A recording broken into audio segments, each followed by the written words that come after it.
मिट्टी के दिए, बोध कथाएं, ओशो। धार्मिक चित्त क्या है? मैं वृद्धों के एक मंडल में बैठा था। वे सभी अवकाश प्राप्त व्यक्ति हैं और लोक परलोक की एक से एक व्यर्थ चर्चा में संलग्न होते हैं। वैसे वे कहते हैं इसे धर्म चर्चा ही है, और यह ठीक भी है, क्योंकि जिन्हें धर्मशास्त्र कहा जाता है उनमें भी ऐसे ही ऊहापोह की भरमार है। कई बार विचार आता है कि इन तथाकथित धर्मशास्त्रों को कहीं अवकाश प्राप्त वृद्धों ने ही तो नहीं सिरजा है। धर्म यदि कुछ है तो स्वयं जीवन है। व्यर्थ की विचारणाओं से उसका क्या संबंध? धर्म यदि कुछ है तो आत्म अनुभूति है। व्यर्थ के उहापोह से उसका क्या संबंध? लेकिन शास्त्र तो बस शब्दों से भरे हैं और धार्मिक कहे जाने वाले मस्तिष्क अवकाशों को स्वप्न यात्रा करते रहते हैं। शास्त्र और सिद्धांत उनके चित्त में धर्म के प्रवेश के लिए द्वार ही नहीं देते हैं। धार्मिक चित्त क्या है? मैं तो सब भ्रांति शब्दों, सिद्धांतों और विचारों से शून्य चेतना को ही धार्मिक कहता हूँ। धार्मिक चित्त काल्पनिक चित्त नहीं है, अपितु उससे ज़्यादा यथार्थवादी और सत्य की ठोस भूमि पर खड़ी हुई और कोई चेतना ही नहीं होती है। मैं वृद्धों के विवाद को बड़े आनंद से सुनता था कि तभी एक सन्यासी का भी आगमन हो गया था।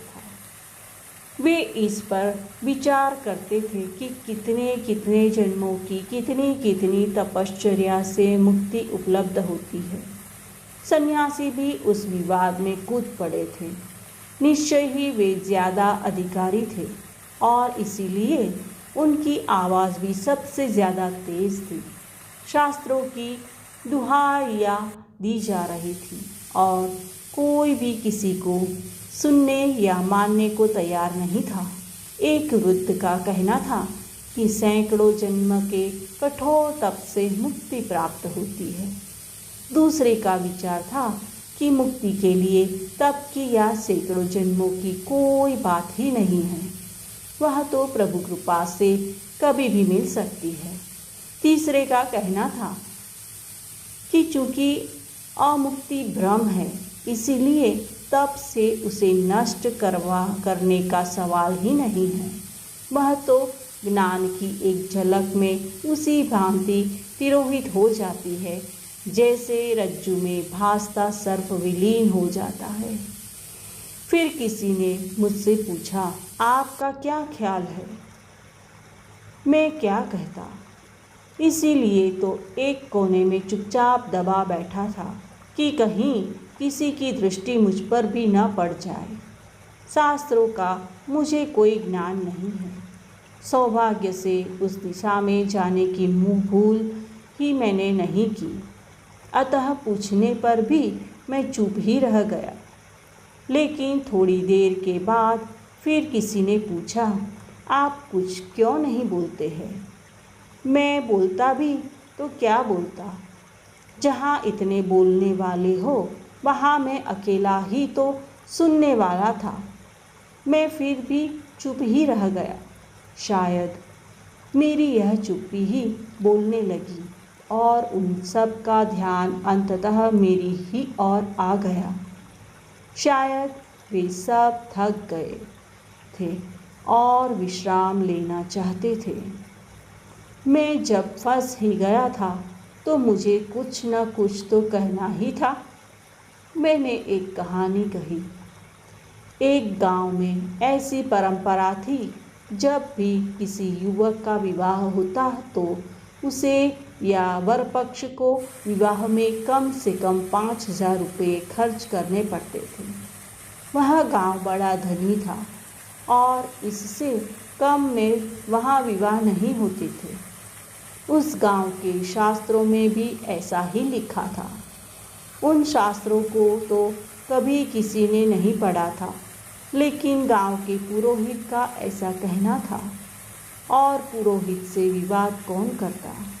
उसे तो अतीत की किसी मातृभाषा में लिखे सारे शास्त्र कंठस्थ थे, और शास्त्र तो सदा से ही स्वतः प्रमाण रहे हैं।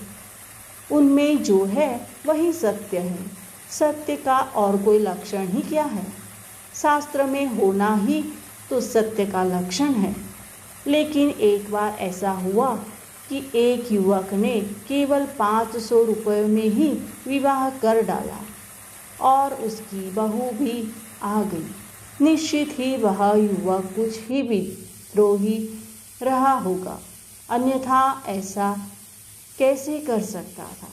गांव के लोगों ने उससे पूछा, तूने कितने रुपए खर्च किए। वह बोला 500। फिर तो गांव की पंचायत बैठी और पंचों ने उससे कहा, गलत है, बिना 5000 खर्च किए तो विवाह हो ही नहीं सकता। यह युवक हंसा और बोला, 500 से विवाह हो सकता है या नहीं, यह व्यर्थ बहस तुम करो। मुझको तो बहू मिल गई है और उसका सुख प्राप्त है। यह कहकर वह युवक अपने घर चल दिया था। मैं भी उठा और उन वृद्धों से बोला, पंचों नमस्कार, आप बहस जारी रखो, लेकिन मैं भी अब चलता हूँ।